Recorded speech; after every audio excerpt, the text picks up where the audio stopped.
welcome everyone to our featured artist interview for our third Bandura on Bloor concert featuring Bandura duet Banduralicious.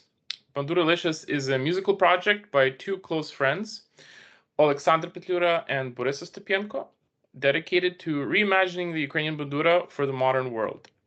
Known for blending tradition with innovation, Banduralicious prepares a sonic cuisine by improvising popular melodies that span from timeless folk tunes to contemporary hits. Each performance is an exploration. Improvisation brings spontaneity, while the selection of repertoire connects with audiences across generations and genres. Ready to stir the pot, Banduralicious is an invitation to hear the bandura in a fresh, light, and unmistakably tasty way, leaving you hungry for more. Today we are joined by Borys and Oleksander, or Oles. Welcome, guys, and thank you for doing this interview. Just as a disclaimer, I know Borys and Oles very well. They're both longtime friends who I've played bandura with for now something like 20 years. So in a way, I already know the answers to most of these questions I'll be asking today, but hopefully some of our future potential audience to our December 19th Christmas special show can find out a bit more about you guys and the type of music you play on bandura. So just to start it off, hoping to keep it a little bit shorter than the previous interviews that we've had. Both of you have had, I would say, similar but somewhat in your own distinct ways, very different bandura upbringings in Toronto and Hamilton. I was hoping you guys can summarize how you ended up getting into bandura and who were some of the, I guess, main teachers that had most influence in your development. And I guess maybe just sum up just kind of your general bandura upbringing.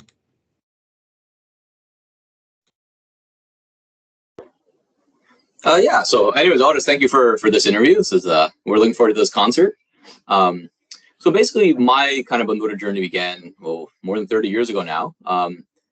My mom played bandura for a few years back in the day, and that kind of got me into it. There was a bandura at home, so I think my first actual lessons were at the 1995 London Bandura Camp at the Oles. So that was kind of where I got started, and been playing ever since. I've been various other camps since. I've been the Взяв camp in Pennsylvania. I've learned at the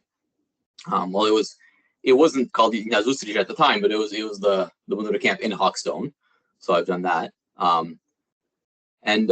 Yeah, I mean, in the early days, I took lessons in Hamilton with Victor Mishala, and later played in the Melodies Capella in Toronto. So we basically drive from Hamilton to Toronto every Friday night.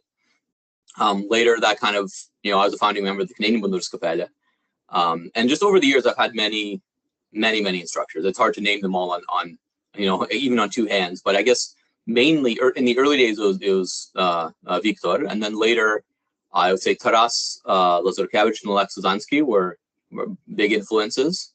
I had lessons from Oksana Zelinska-Shurchuk and Andriy Shurchuk as well, pretty much for a full year with each of them. So that helped kind of set my technique in the early days, and I think that really helped me establish, my technique in a way. I mean, it's changed since then, I feel, but yeah. And then there's also others, Volodymyr Voits, both Starshe and Molodshey had the kind of senior and junior, both have had an influence on me. Yulian Kitase has been an influence as well as many others. I mean, my late brother Yuri was a huge influence. He was an amazing bandurist, so that obviously influenced me.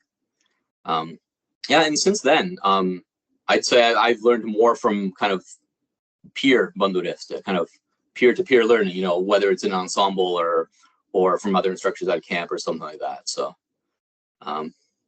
yeah.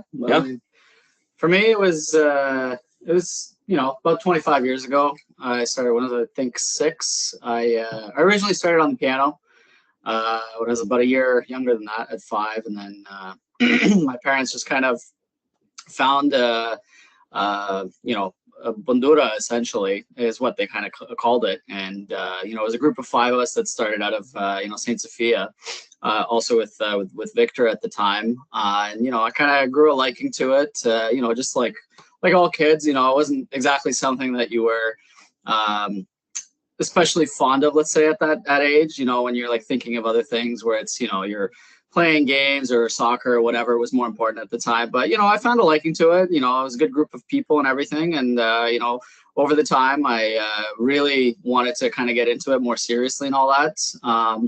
And so kind of the journey began with, with the beginner banduras and all that, and then started taking private lessons with Victor.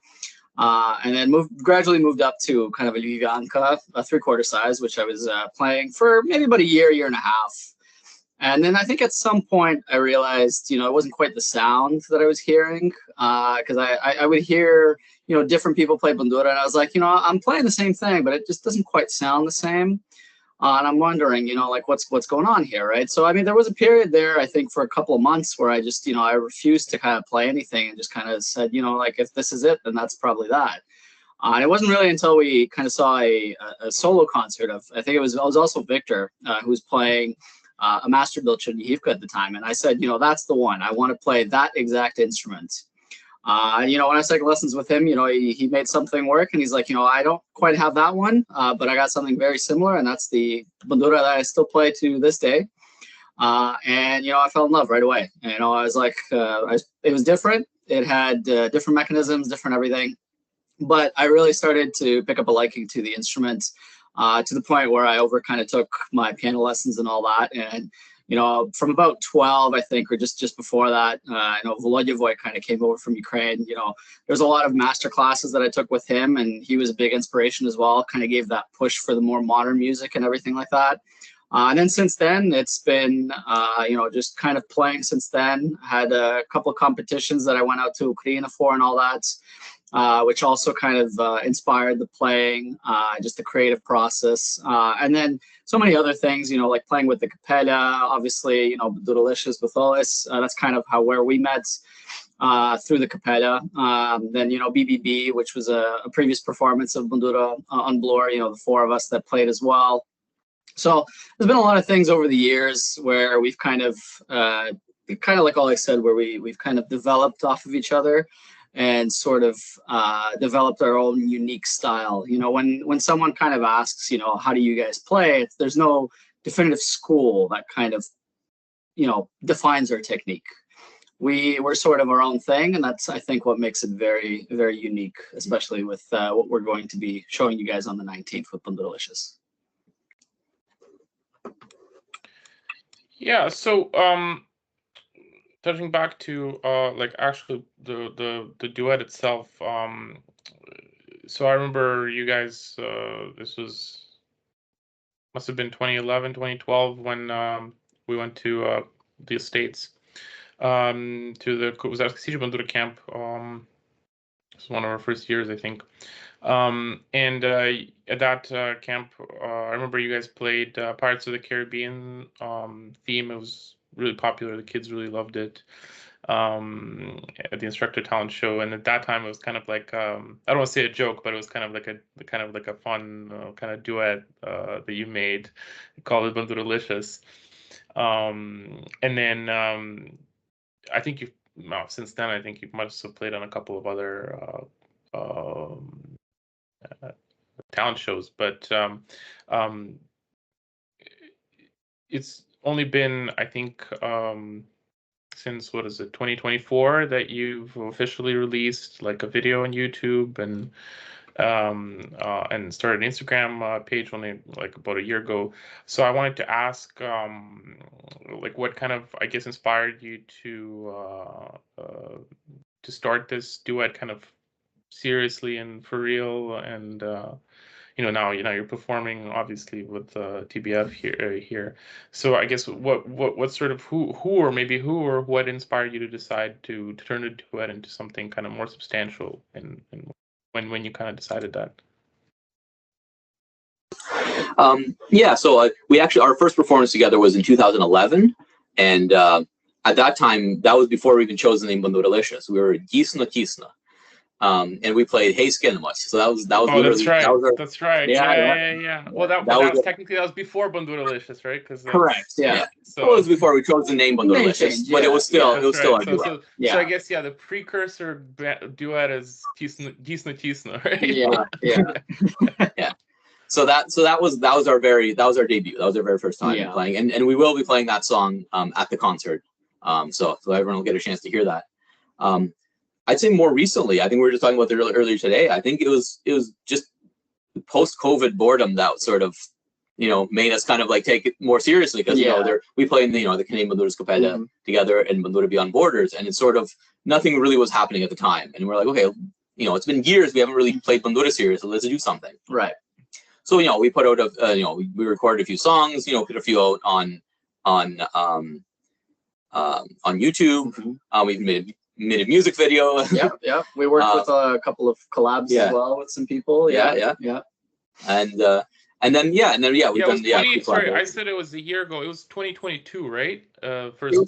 You did several years ago. Yeah, it was the first video that came out in 2022 with James Bond, I think, right? No Time to Die. No Time to Die. We did that. Yeah. But that was a bit later. But so we've done a bit of that, and honestly, we haven't really performed live much. I mean, we perform once a year at honestly, at a camp talent show. That's just where we do it. We just perform for the students. Right. But more recently, now thank you for inviting us for Bandura on Bloor, because now we have a whole set that we're going to play. And this is the first time where we're doing a full set, more than like 2 songs. I mean, just recently we played, some background music, but that was our first time actually playing. It was, as a duet for an extended period of time. So people hear something new, something different. Yeah.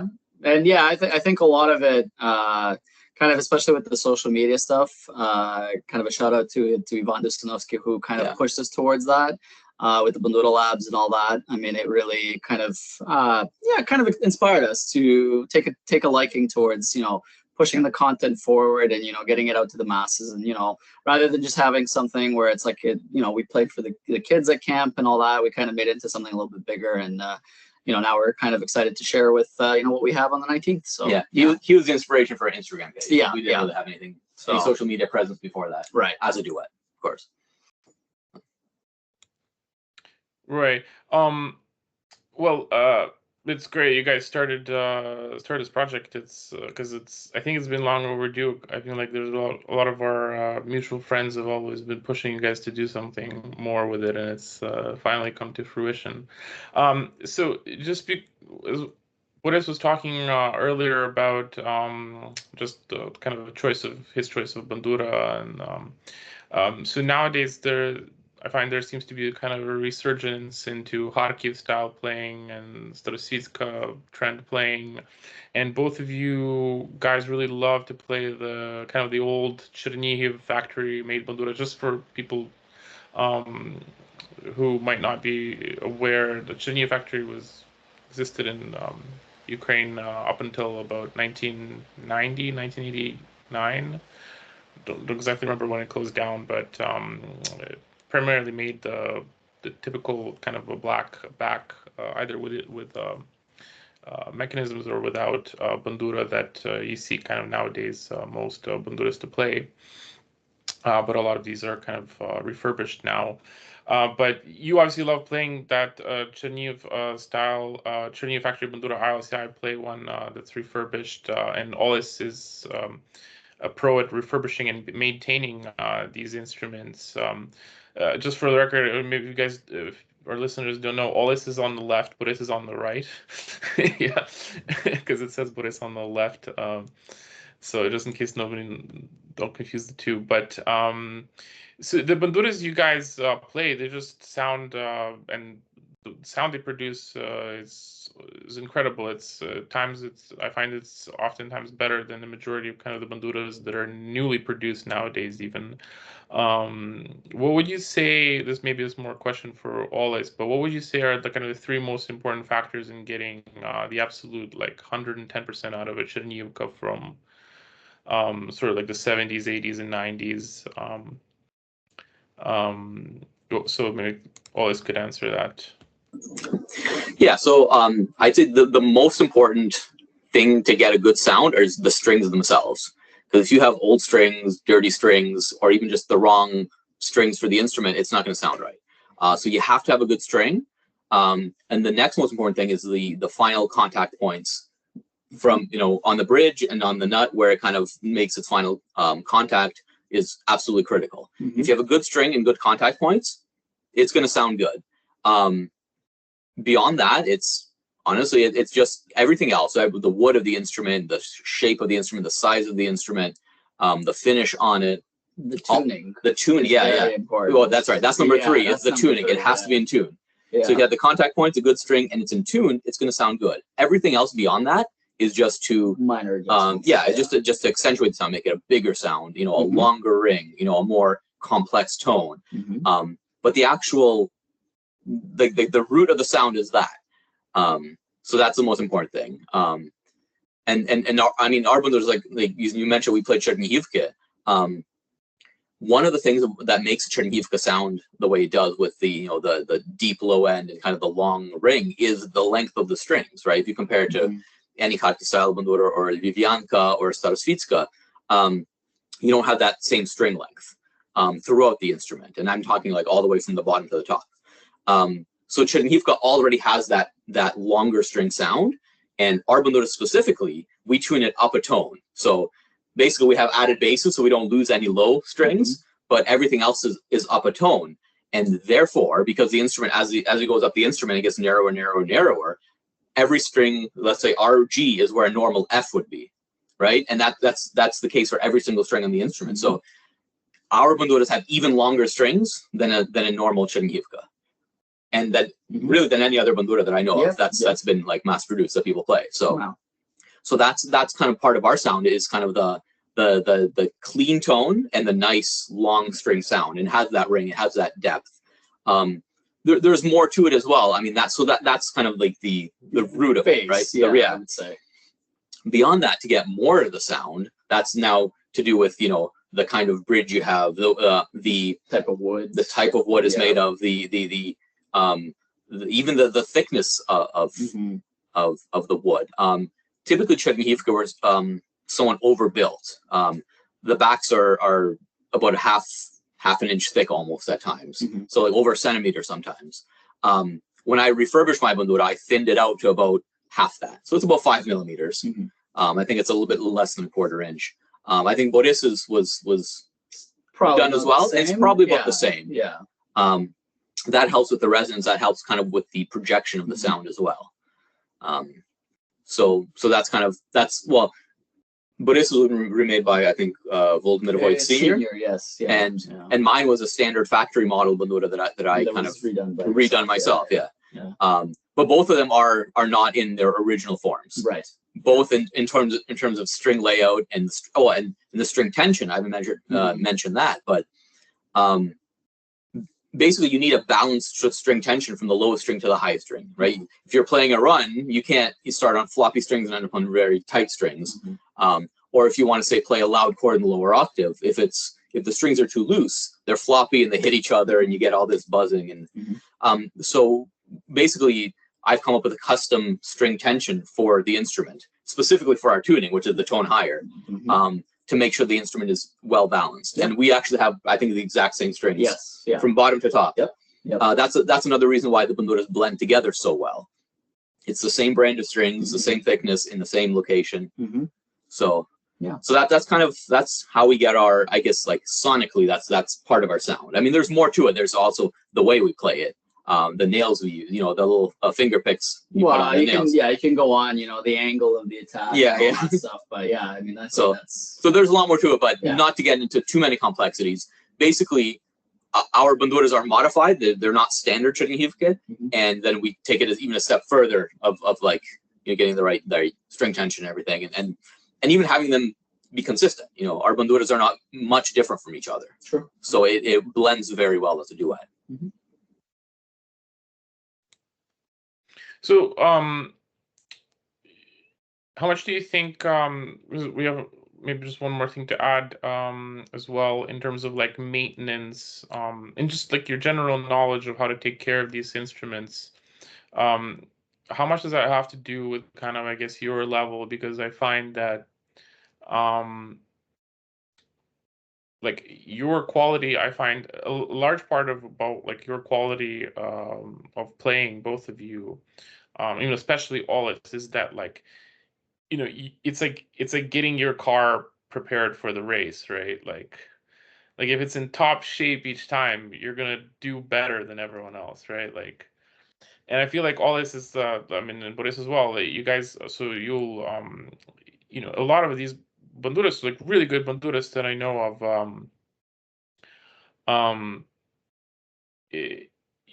they will lack that part of just of a good sound, creating a good sound, because maybe they don't know how to fix buzzes, or maybe they don't know how to fully like regulate a mechanism correctly, and their performance suffers from it. Meanwhile, you guys, like, I find you guys get sort of like 110% out of the instrument. You don't let any slips happen in that way, and then paired with the fact that you're just great players, it creates like a very sophisticated level of sophisticated product, I find. And I guess I mean, maybe you can comment on that, but in addition to that, how much do you think that kind of the Chernihiv bandura that you play, kind of that more higher tension bandura, did it sort of shape your way of playing the bandura, or is it kind of the opposite? Did you kind of fit the bandura towards your preferred style of playing? Or was it kind of like the other way, that you saw this high tension instrument and it's like, wow, there's potential here to play like really loud and really powerfully, like not before? So what do you think the relationship is in terms of like that type of bandura that you're playing versus what you actually want to play ideally, like the style that you want to play? Yeah, I mean, I think it's a bit of both, really. I think we both chose the Chernihiv because we've heard in the past, we've heard good sounding Chernihiv like, oh, that's something we want to sound like that. But then once you're playing the instrument, you realize, there might be a little deficiency here and there, and you want to kind of take care of it, right? So that's sort of I mean, even going back to like when I started, right? I mean, I've gone through a couple of those instruments, and I obviously went down to the Chernihiv-ka, and that was the sound that I heard, because that was what I heard on stage, kind of what you're saying, where it's like, this is the sound that we want to get. We want to perfect it and even make it sound even better. Right? Yeah. And then after that, once you're playing it, you kind of don't want to go back, right? Yeah, but you kind of sense like, okay, what's good about it, what's bad about it, and then you want to make your own improvements. Here, especially in Canada, we don't really have the luxury of having, plenty of bandura makers everywhere where we can go to there isn't a wide selection of really good instruments available to us. So if we wanted bandura to sound good, we had to take it upon ourselves, right? So I spent a lot of time kind of thinking about how to make it better and experimenting with a lot over the years, and and any time I'd have a chance to speak with someone knowledgeable in that, I'd listen and I'd remember, because it was very important to me. And obviously, over the years, I've even learned from other bandurista, like I said, like from other peers, of like, oh, someone has a cool way of, here's how you're changing a string. Oh, I did it differently. Well, maybe your way is better. So we've kind of, we spend many years arriving at where we are now.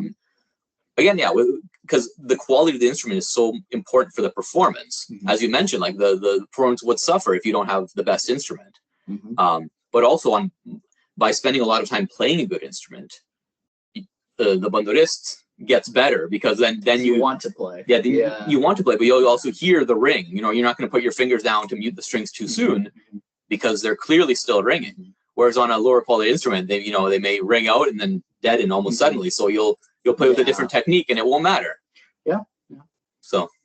Yeah, and I think a lot of it kind of comes down to, like, especially with our sound and like why kind of we chose the Chernihiv-ka. A lot of it has to do with the fact that we like to use the full range of the instruments.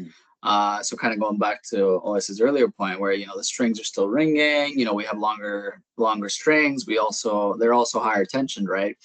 So it does project further into like the hall or anything like that. But we like to make use of the entire, like I said, the entire instrument. So and it depends, kind of where we are in the song or what the process there will be. But you know, he'll probably be up top on the bandura, I'll be on the bottom, and then we'll kind of crisscross, or sometimes we'll just, you know, both be on one section of the bandura to, you know, accentuate something in a song.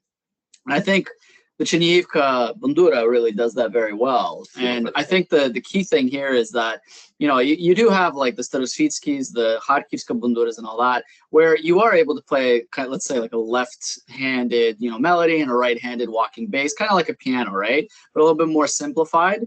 And it's great, you know, for a solo instrument, like that's fantastic. But I think, you know, the fact that we have two of us, you're able to do a lot more complex things, and with that full sound, I think that's the big thing. Yeah, you get two banduras, two right hands, exactly. Two brains. Yeah.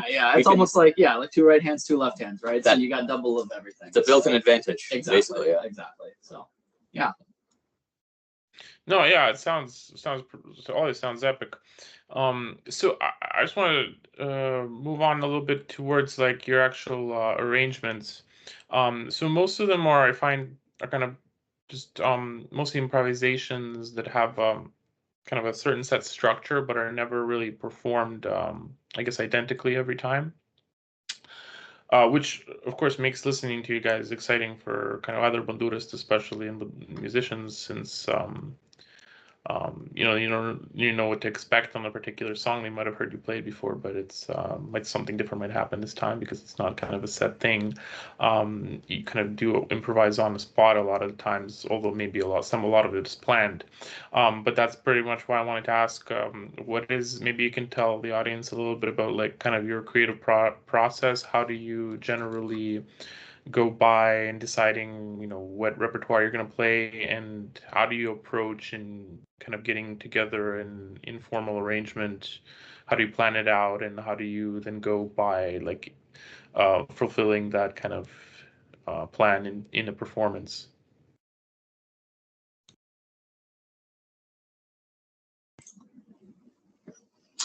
So, I mean, a lot of it is, you know, we usually try to stick to more simpler songs, kind of songs that either we know or, you know, it's a song that's more well known to other people. And we sort of, you know, let's call it a process of beautify it or banduralicious it, essentially. So that's kind of our base is what we do. We start off with like, you know, it's a very vague form. We'll have our introduction, we'll have our ending, we'll kind of go with that. And then we already kind of know what the middle is because we kind of know already what the melody is going to be like. And we sort of make it interesting, right? We don't just do the, you know, let's say just basic 3 or 4 verses or anything like that. And we make it interesting, right? So we'll throw in some harmonics or some tremolos where they're supposed to be. Or like I said, you know, we'll kind of crisscross on the instrument, you know, we'll put like interesting dynamics, or we'll change the key, you know, halfway through or something like that, where it's, you know, it's just something unexpected, right? A lot of these things is kind of what goes into the creative process and what kind of defines, I think, what Banduralicious is. And kind of like going forward with that, you know, like we do other things with other groups, you know, like BBB, with the capella and so on. But, you know, we find that like there's the more complex, let's say if it's harmonically or anything like that, it's already done with those groups. So, you know, why repeat the same thing just in a duet? So we kind of wanted to make it very different.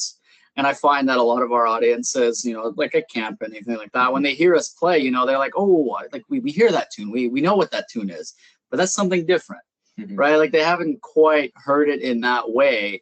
And we'll make something like, you know, like one of the pieces we'll be playing is like Взяв banduru, sound totally different, and which has been played by many groups over the, you know, decades that it's been around. So you know, that's kind of our vague process. Yeah. So generally, what it's saying, we basically just take a simple melody that everyone knows. I mean, not everyone, but you know, it's a common like a folk melody or whatever, and we build upon it, and we make it as interesting as we can with two banduras. You know, we try to for each song to have something a little bit unique, something a little different, something out of the ordinary. And we never, I think it should be mentioned, we don't use sheet music. So everything we play is entirely our arrangements from beginning to end. So it's all just based on an initial melody, and then we work out the chord progression from there, and then we take it from there. So our entire set is just going to be stuff we just kind of sat on the couch with banduras, what we came up with. So that's actually a unique thing for everyone to hear, because what you'll hear at this concert is unlike anything you've heard because we just came up with it. Yep. So And a lot of the time, you won't be hearing the same thing twice. It'll be similar. That's right.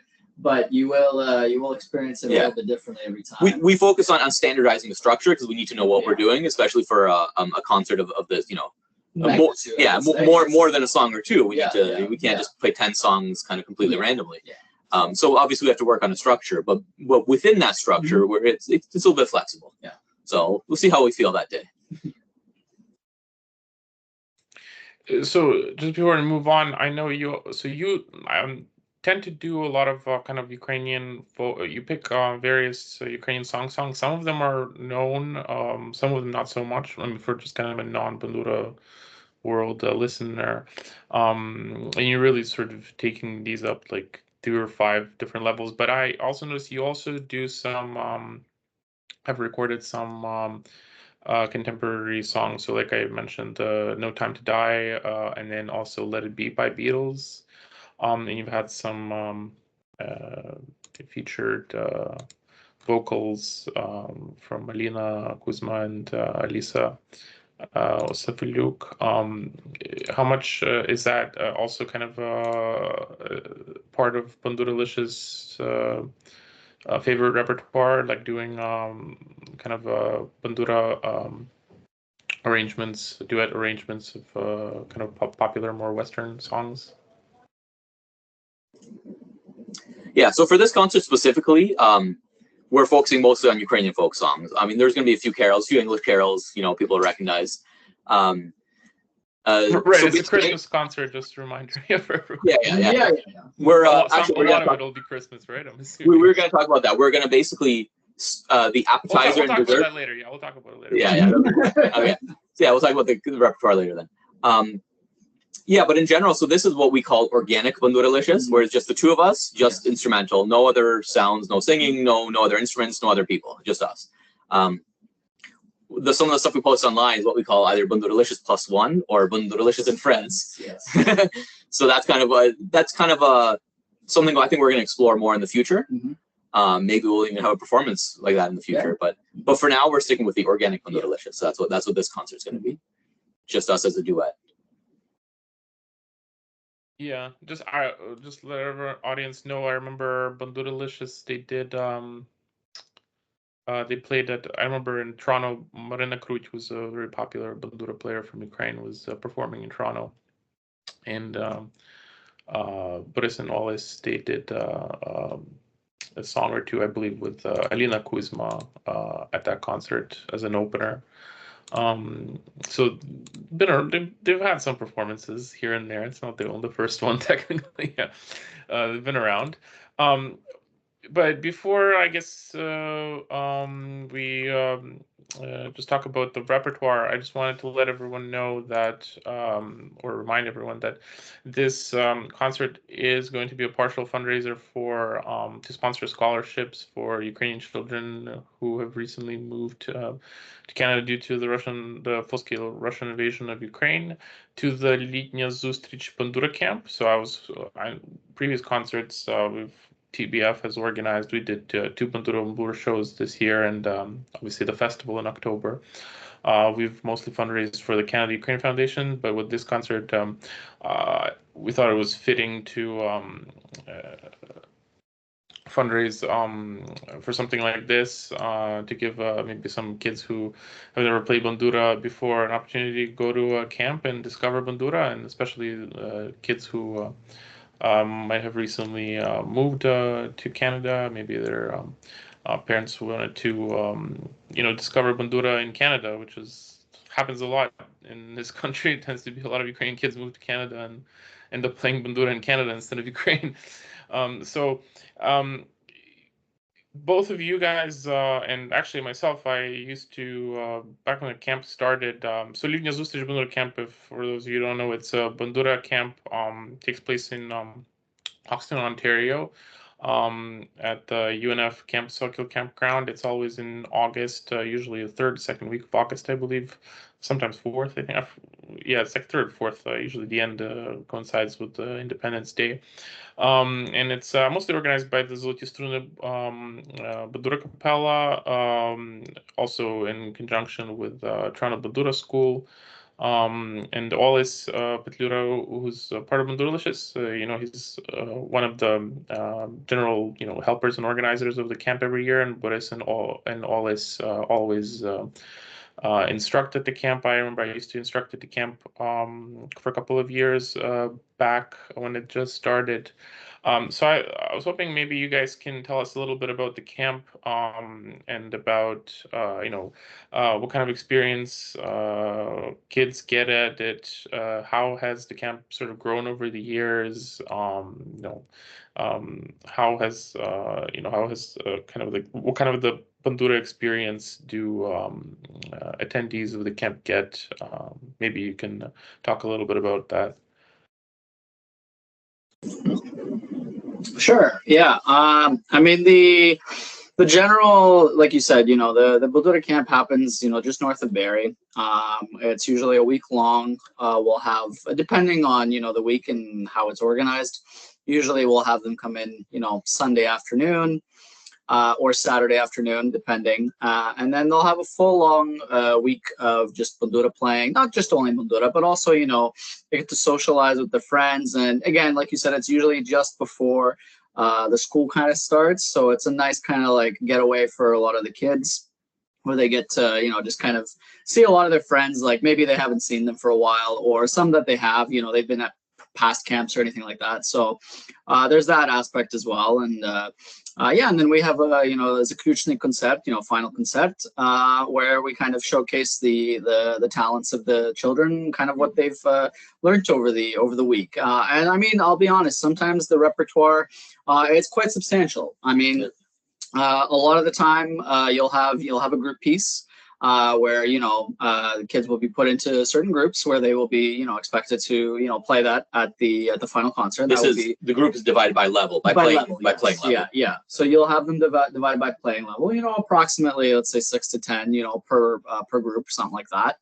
And then that will be their only piece. So they'll be playing that just for the group, right? Sometimes 2, depending on how the week goes.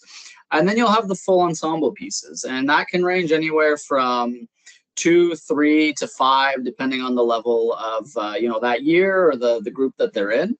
And again, the group ranges from absolute beginners to advanced Bandura players that have been playing for years now, even some for like almost a decade, where they just kind of go there to sharpen their skills and kind of again, just have some fun and play some Bandura with their friends, right? But what's most impressive that I find, at least with this camp, is you could have complete beginners that haven't played or haven't touched an instrument at all, and then in a week you'll see them, some of them even playing with left hand and right hand together, and even potentially singing as well on top of that. Which, I mean, in my mind, after a week, that's absolutely incredible. And mind you, it's about 4 to 6 hours of Bandura playing, give or take. With some spiv in there as well. Every day. That happens every day. Yeah. And again, within that, you have some private lessons, you have some time, some downtime, or you have some time to just, practice on your own. So it's a very, it's a unique approach, I would say, to like a Bandura camp, where you give power kind of to the kids and kind of let them choose how they would like to learn in a way. And at the same time, we give them different ways of experiencing that, right? So you'll have the group lesson, which is led by, a certain instructor. You'll have the ensemble, which will also be led usually by Oksana Zelinska, or one of the instructors for that piece, for example. And then you'll have in between, you'll have like spiv by certain instructors as well, depending on who's there that year. You'll also have kind of private lessons where you may not particularly have your instructor. You'll be paired with someone else. And then you have some downtime to just kind of practice on your own, or private practice with your friends. And so I think that kind of it creates an environment that's very in a way friendly, but also like encourages collaboration. between the kids. And I think in general, I think most people that, you know, are there, they come back. I mean, I'd say 90 to 95% do come back. And then, yeah. I think what Borys mentioned, and I think it's important to stress, is there's kind of different ways of learning available at the same camp, right? You have, you're in your small group with people who are usually at your level of playing.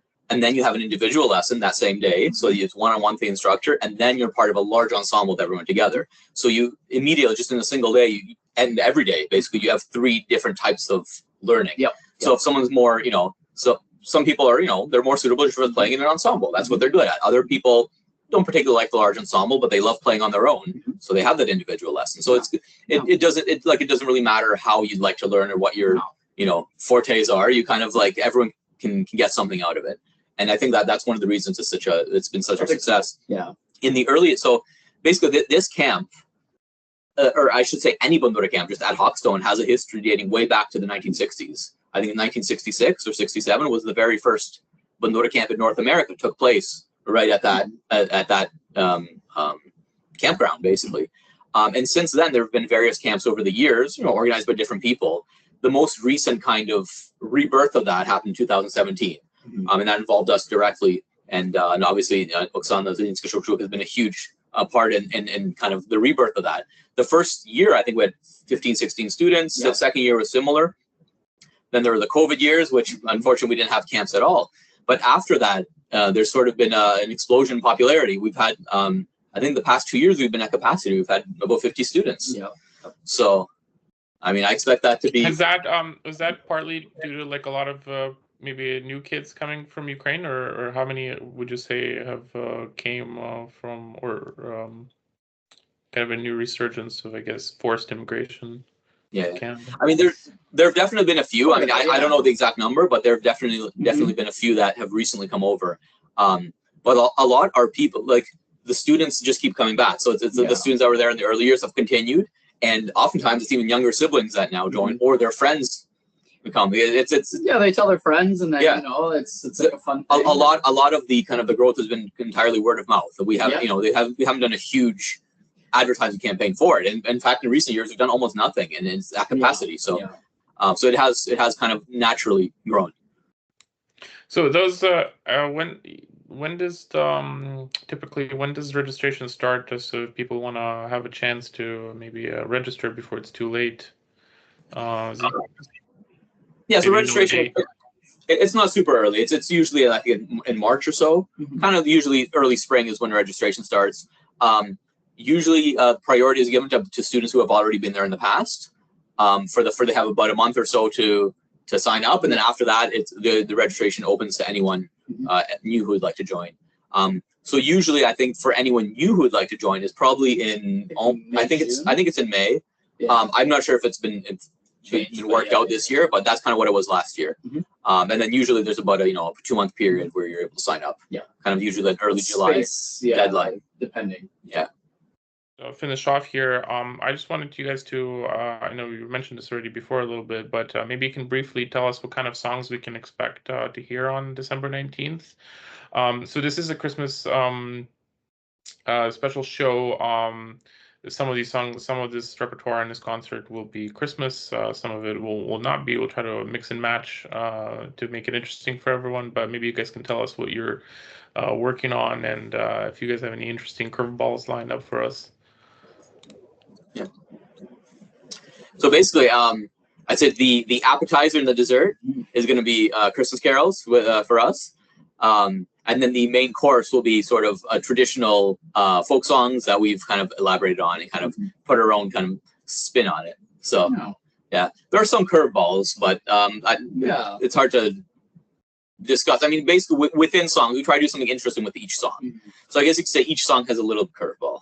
It does. There's some that definitely have more of a curveball than the other. It's basically something you, like, just to put it in short, you're not expecting to hear that particular, let's say, a song played in that particular style or that particular even key, right?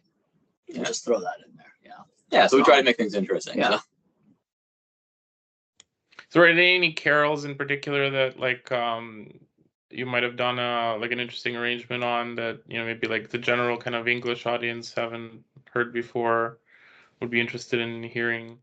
Well, we hear that the Bandura trio that'll be playing with, as the opening act is going to do Shchedrik, Carol of the Bells. So we're not going to do that one. But we figured the kind of the next, or maybe even more popular, but at least the next most popular one is Jingle Bells here in North America. So we have our version of Jingle Bells that we'll play for you guys. So so people will hear that. And then we have a few more after that, but that's kind of that. I'd say that's the most recognizable one. Yeah, kind of throughout the world, even. Even beyond North America. Well, great. Well, thank you guys for taking the time to do this interview today. Hopefully, it wasn't as long. I think it might have been around like 45 minutes or so. But I just want to conclude with reminding everyone that Banduralicious is our feature performer at the final show of this year's Bandura on Bloor concert series on December 19th at 7:30 p.m. Doors open at 7 p.m. at the Heliconian Hall, 35 Hazelton Avenue in Toronto. The concert will also feature an opener Bandura trio performance featuring up-and-coming young Bandurists Solomia Shevchuk, Daria Solipka, and Solomia Kostarenko. With this show, TBF wanted to give a chance to some of our Toronto's best young Bandurists to show their talent. And because it's one of our primary missions to promote young Bandura artists in Toronto. So I just want to encourage all of our listeners to please come and see this wonderful show. I promise you won't regret it. And there's also, as always, going to be a reception for all of our concert attendees after the show with lots of food and drinks.